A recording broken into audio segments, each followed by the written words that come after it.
Shalom, selamat berjumpa bagi kita saat ini dalam ibadah rumah tangga Rabu 10 Februari 2021 dengan firman Tuhan sesuai dengan Almanak Nas Gereja Kalimantan Evangelis diambil dari Perjanjian Baru Injil Markus pasalnya yang ketiga ayatnya yang ke-7 sampai dengan ayatnya yang ke-12.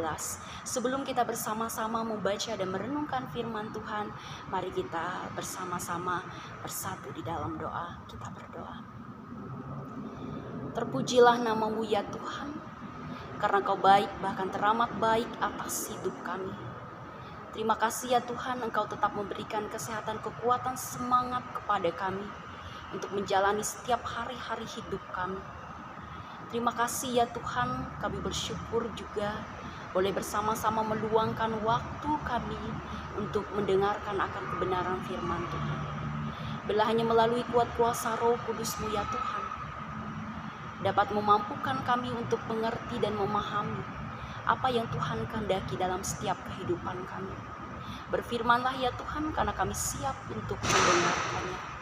Amin. Bapak Ibu, saudara-saudari yang dikasih di dalam Tuhan kita Yesus Kristus, kita membuka dari Injil Markus pasalnya yang ketiga, ayatnya yang ke-7 sampai dengan ayatnya yang ke-12. Demikian firman Tuhan, Yesus menyembuhkan banyak orang. Kemudian Yesus dengan murid-muridnya menyingkir ke danau, dan banyak orang dari Galilea mengikutinya. Juga dari Yudea, dari Yerusalem, dari Idumea, dari seberang Yordan, dan dari daerah Tirus dan Sidon datang banyak orang kepadanya. Sesudah mereka mendengar segala yang dilakukannya, Ia menyuruh murid-muridnya menyediakan sebuah perahu baginya, karena orang banyak itu supaya mereka jangan sampai menghimpitnya. Sebab ia menyembuhkan banyak orang, sehingga semua penderita penyakit berdesak-desakan kepadanya hendak menjamahnya. Bila mana roh-roh jahat melihat dia, mereka jatuh tersungkur di hadapannya dan berteriak, "Engkaulah Anak Allah." Tetapi ia dengan keras melarang mereka memberitahukan siapa dia. Yang berbahagia ialah mereka yang mendengarkan firman Tuhan dan memeliharanya. Amin untuk pembacaan firman. Bapak Ibu, saudara-saudari yang dikasih di dalam Tuhan kita Yesus Kristus, berbicara tentang popularitas. Sebagian besar orang dalam tanda kutip menyukai popularitas. Bahkan karena begitu hausnya popularitas, orang bisa melakukan dengan berbagai macam cara atau menghalalkan segala cara untuk mencapainya, sehingga akhirnya melupakan apa yang menjadi tujuan hidupnya dan panggilannya di dalam dunia ini. Bahkan kita melihat realita yang terjadi di zaman sekarang ini. Popularitas begitu menggiurkan di dalam pelayanan dan juga pekerjaan. Popularitas bisa saja menjerumuskan kita kepada hal-hal yang tidak berkenan di hadapan Tuhan. Bisa membuat kita semakin jauh daripada Tuhan, bahkan lari dari panggilan kita.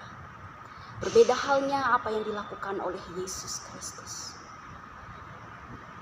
Markus mencatat di sini betapa populernya Yesus pada masa itu, sehingga banyak orang mencarinya dari berbagai macam wilayah.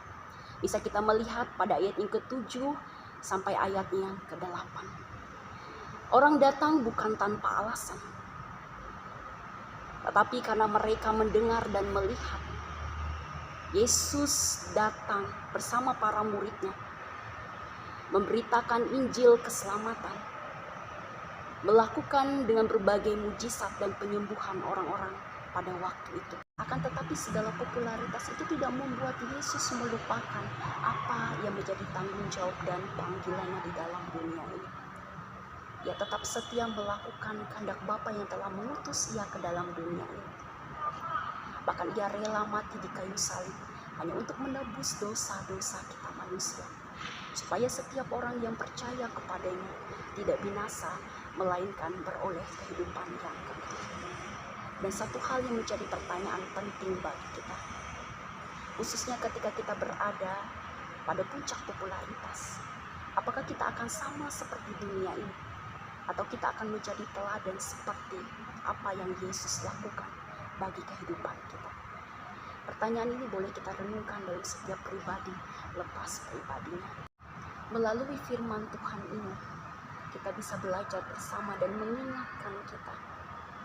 Ketika kita berada pada puncak popularitas, jangan melupakan apa yang menjadi tujuan hidup dan panggilan kita dalam dunia ini.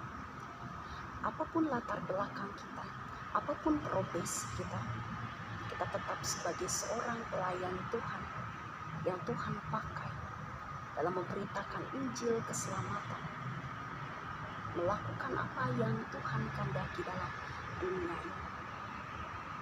Terlebih, tetap menjadi pribadi yang rendah hati dan selalu takut akan Tuhan. Amin. Untuk firman Tuhan, kita bersatu di dalam doa.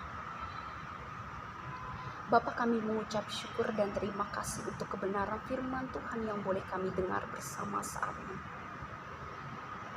Melalui kebenaran firman Tuhan ini, bersegala sesuatunya tidak akan pernah berlalu begitu saja. Itu dapat kami lakukan dalam setiap kehidupan kami. Melalui kebenaran firman Tuhan ini, boleh tetap menguatkan dan meneguhkan iman pengharapan kami sepenuhnya di hadapan Engkau.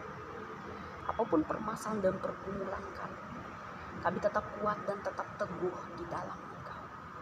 Terima kasih Tuhan, tetap berkati kami sebagai seorang pelayan Tuhan, untuk tetap menunaikan tugas tanggung jawab kami, tidak melupakan apa yang menjadi tujuan hidup dan panggilan kami dalam dunia.